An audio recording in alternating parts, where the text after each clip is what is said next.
I've said to someone complaining about kids these days, Story 1. My ex-boyfriend and I were making out in the park while out on a date. Before this mom, her husband, and her kid utter the words, Jesus Christ, there was just kissing and some silly laughter. Please refrain from acting in such a repulsive manner in front of me and my child. These days, children and teens are astonishing. We just got up quite enraged, but we're not in the mood to deal with her thing, so we made the decision to keep walking about till we spotted her again making out with her husband in a heated session for hackers. We had able to see some people's tongues, saliva, while their child just sat uncomfortably and awkwardly. My ex was a haughty moron, yet I adore him, and he said as much out loud. Christ, adults, the day was not too bad. We both quickly left once the lady and her husband saw how uncomfortable we both looked. In the scenario, I want to believe that the older pair wasn't simply being hypocritical. Rather, they were motivated by the younger couple and thought this seems like a lot of fun. But we should also blame these men for choosing the incorrect location for their makeout session. Everyone is aware that you avoid visiting parks. You create our wreath today. Story 2. A 48-year-old Gen X lady began pointing out to her acquaintances that her nephew and niece were watching a YouTube video of a gamer. Gen X female kids nowadays watch videos of other people playing video games. Did you know that? Generation Xers. Me what then? You follow sports, right? Gen X female. The two are not equivalent. Me, but it is absolutely. You purchase a jersey so you may support youngsters who are participating in a sport that you don't play by pretending to be on a team that you can't make. Additionally, I'm not obligated to purchase a $50 game if I'm unsure. I can observe how it plays out to determine if it's worthwhile. Gen X female, not at all. They really do. Me? Then what? If I purchase the game, at least I can play it almost as well as the players I see. Could you make a 40-yard field goal if I gave you a football? This one really resonates with me. I'm obviously quite familiar with that kind of thing since I work at YouTube, but I don't think I could ever go into great depth with, my in-laws. Simply put, they would think it was a waste of time. However, they are seated in their living room and are watching sports all the time. So what's the difference, is the response? Story 3. Not my own. I don't know where I first discovered it, but I did. Most likely the internet. Once upon a time, I really enjoyed it. Since then, I've made it my own. Millennials, however, generally every generation has it better than the one before them. That's development. That is how it... The millennial generation was most likely completely screwed up by its parents than any other. Environment, overpopulation, and economic inequality were all damaged by massive debt. In spite of all, the generations that are toying with them label them as entitled and spoiled. We knew the participation awards you handed us were B's when you presented them to us, but we took them because it felt essential to you, according to a brilliant quotation I ever heard. We would have instructed you to stick them up your bottoms if we had known you would hold them over our heads one day. This tale is both humorous and depressing, at least to me as a millennial. Even if it's true that millennials have faced numerous challenges, they are often accused for being entitled and lazy. Particularly moving is the statement about the participation prize. It serves as a reminder that the culture of quick pleasure was not developed by millennials. They were only brought up there. Story 4. I was on a bus with two of my pals. We each had a few beers in our hands since it was a Friday and we were heading to a concert. As soon as 3 elderly women boarded the bus, they requested our seat. We just instructed them to sit someplace else, since the bus's half of the seats were vacant. They took a seat behind us and began chatting loudly about our generation and us. They said that we are worthless, inebriated slobs. The typical fare. For at least 10 minutes they were yelling until one of them finally said anything. I hope when they get there so they can experience what it's like to be treated this way. An older man in his 30s who was sitting next to them at the time got up and exclaimed, God, I'd rather end my life at 60 so I won't become a bitter old crone like you are, and alighted off the bus. The elderly hags couldn't speak. Story 5. A few weeks ago, while I waited in line at the grocery store's express checkout, I overheard 2 elderly lamenting the state of children in today's society. The topic of conversation quickly shifted to how impolite, foolish, and unconsiderate they are. The elderly woman then began unloading 14 things from her cart onto the belts in the line for carts with 10 or less items. Actually, there should be no more than 10 things. While continuing to complain about how disrespectful youth are, I really burst out laughing. She took a few glances at me and her possessions before realizing what she was doing in its entirety. Her expression was wonderful. I kept quiet after that. She turned away from me when I just smiled at her, telling me to stop talking. Oh, right. The hypocrisy of older individuals complaining about young people being rude and inconsiderate while also acting in a rude and inconsiderate way, that inconsiderate way themselves is clearly shown by this anecdote. Witnessing someone get a dose of their own medicine is always rewarding. Story 6. I was reading a book on the train when an elderly lady said these days kids are always on their phones instead of books. In my reply, I informed her that modern phones can now hold book. And since she was such a bookworm, I asked her what book she was reading after telling her what I was reading.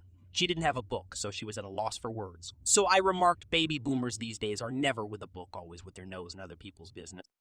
She called me disrespectful, and I requested that she not talk to me while I was reading a very wonderful book. This reminds me of the moment in A Hard Day's Night by the Beatles when Ringo gets chastised by the elderly guy for having his nose in a book and reading excessively when he ought to be out for a stroll. No matter what generation you belong to, it seems that the elderly constantly reprimand you for not participating in the things they did when they were younger. When our children's brains are connected to the singularity in the future, we'll be whining about how they should be doing more productive things with their time instead of aimlessly browsing the internet for entertainment. Story 7. A woman at the library was whining about how young kids were using iPads and that they shouldn't be using technology at all since it was unhealthy for them. I informed her that the children using iPads at the age of 3 would grow up to become the adults who created the most incredible cutting-edge technology that would alter the course of history. She is too elderly to know how to send an email, so I then volunteered to assist. Oh, it's always funny when someone who doesn't understand technology attempts to educate others on its risks. Story 8. George, stop talking so loud. When you were their age, you used cocaine. I still have memories of that grandmother from the grocery store. What a wonderful wife. Along with my girlfriend, I was shopping. I unintentionally knocked the elderly people's cart as we were laughing. He lost it and launched into a lengthy tirade on how awful today's youth are. His wife had him sit down and told him what he was doing wrong. Story 9. In front of his 96-year-old mother, who is still full of sass, my butthole uncle railed about youngsters today. She gave a response, yes, because you are a simple way to spread sunshine. For the record, the uncle chose to be a butthole voluntarily. In light of the great lady who reared him, I'm puzzled as to how he ended up that way. Story 10. At a business event I went to, the keynote speaker essentially trashed millennials. Wow, he really struck the nail on the head with your generation, said my employer. We didn't raise ourselves with these norms, I retorted. You all raised us in this manner. Actually caused him to stop and think about it. That is very annoying. It's like older generations complain about how entitled and lazy millennials are, but they never admit how much they themselves have contributed to such characteristics. They must acknowledge that the culture in which they were reared was not created by the younger generation and that they are making the best use of the resources available to them. Story 11. A young man on my team at work.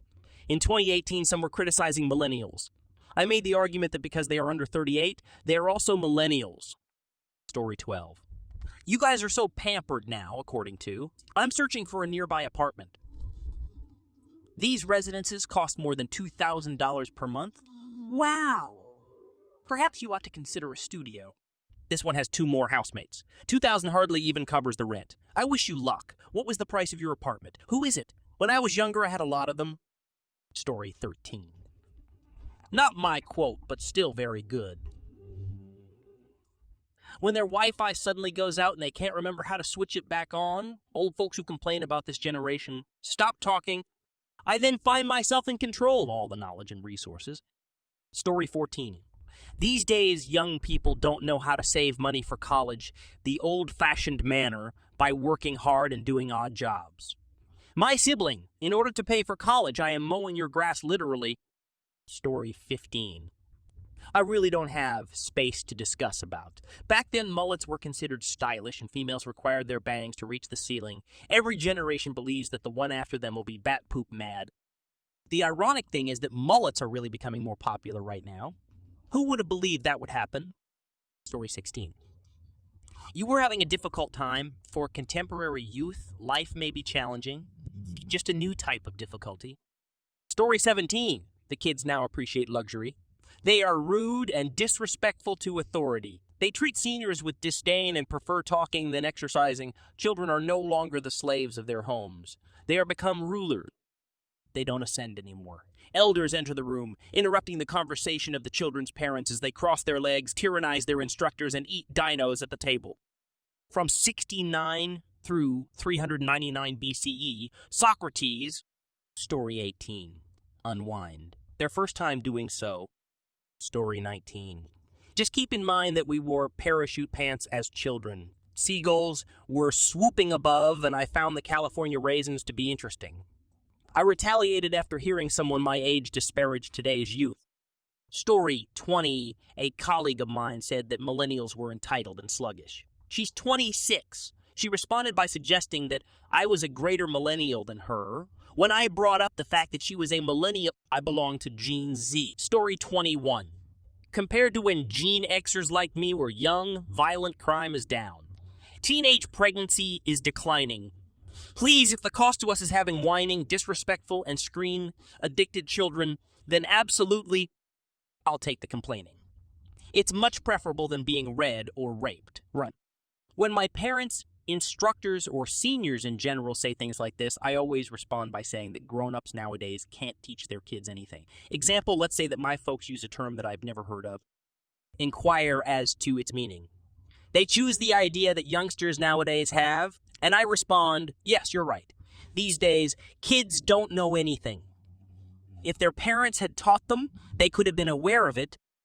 Oh, I appreciate your reply. Returns the onus of teaching and educating the younger generation to the elders, rather than just condemning them for their ignorance. Story 23. This generation doesn't respect anybody, etc., said by a guy in his 20s with a worthless kid. Who then brought up this generation? Story 24. When you were their age, you were moaning about African Americans demanding equal rights. Nursing home residents are vicious.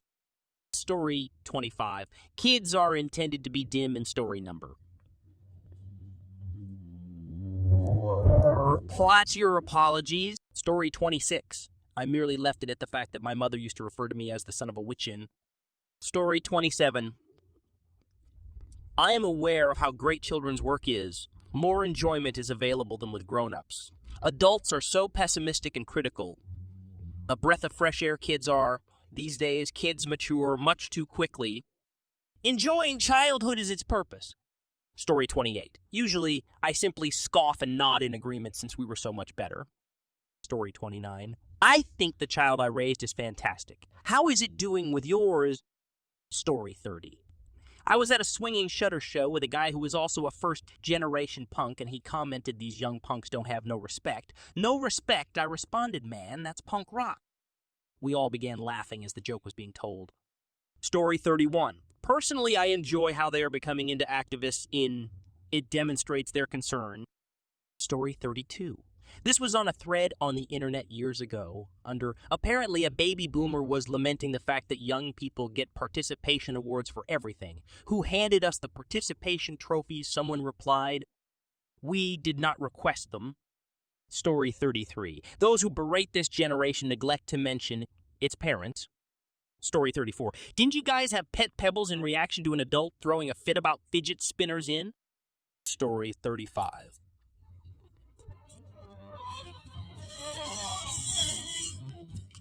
Story 36. Except for kids falling off bikes. I could watch kids fall off bikes all day, according to, I couldn't care less about your children. Story 37. One day they'll be cleaning your behind. Story 38. I've heard millennials described as weak. That makes me laugh because it gives the impression that younger generations can adapt to new circumstances and advance while older generations are unable to do so and reject those who have, simply because we don't have to go 10 kilometers to school in the winter. Not that we wouldn't be able to do it. Additionally, why the hell do they speak wistfully about stuff like that? How old are you? 42, 19. I was 20 when you were born. Story 39. When my classmates criticize misogynistic SoundCloud rap, I remind them that our generation listened to Snoop Dogg announce, which is ain't feezies but tricks and dongs. Story 40. Nice try, today's youth. Story 41.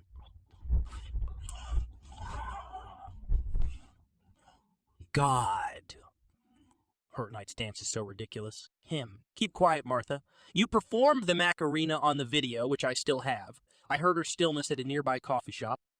Story 42. Not mine, Grandma. Kids nowadays are less productive than I was as a child. When you were younger, keep quiet. Coca-Cola included cocaine. Story 43. Funny enough, it was a Facebook post about millennials enrolling in lessons for everyday skills like cooking, sewing, and washing. It said something along the lines of, oh my God, millennials, how pointless and absurd. The reaction was that the younger generation was so proactive that they went out and learned the skills that the older generation had neglected to impart. Holy crap! Story 44. Your generation is soft. It contains all of the awards you received for participating. Sure, but again, who was it that awarded us those participation awards? Story 45. I would probably say, I bet your parents said the same about your generation, and their parents said the same about theirs, and if I had the nerve to do so. Story 46. My friend's elder brother once said, well, back then rent cost about 75 cents while my friend's dad was discussing how youngsters these days move out far too late. How about right now? Died with a smile for 8 billion years. Story 47. Refrain from envy. Story 48. I overheard a man lamenting about how young people nowadays believe homosexual marriage should be legal while he was telling the story. The other guy then replied, at least we avoided being sexist and racist.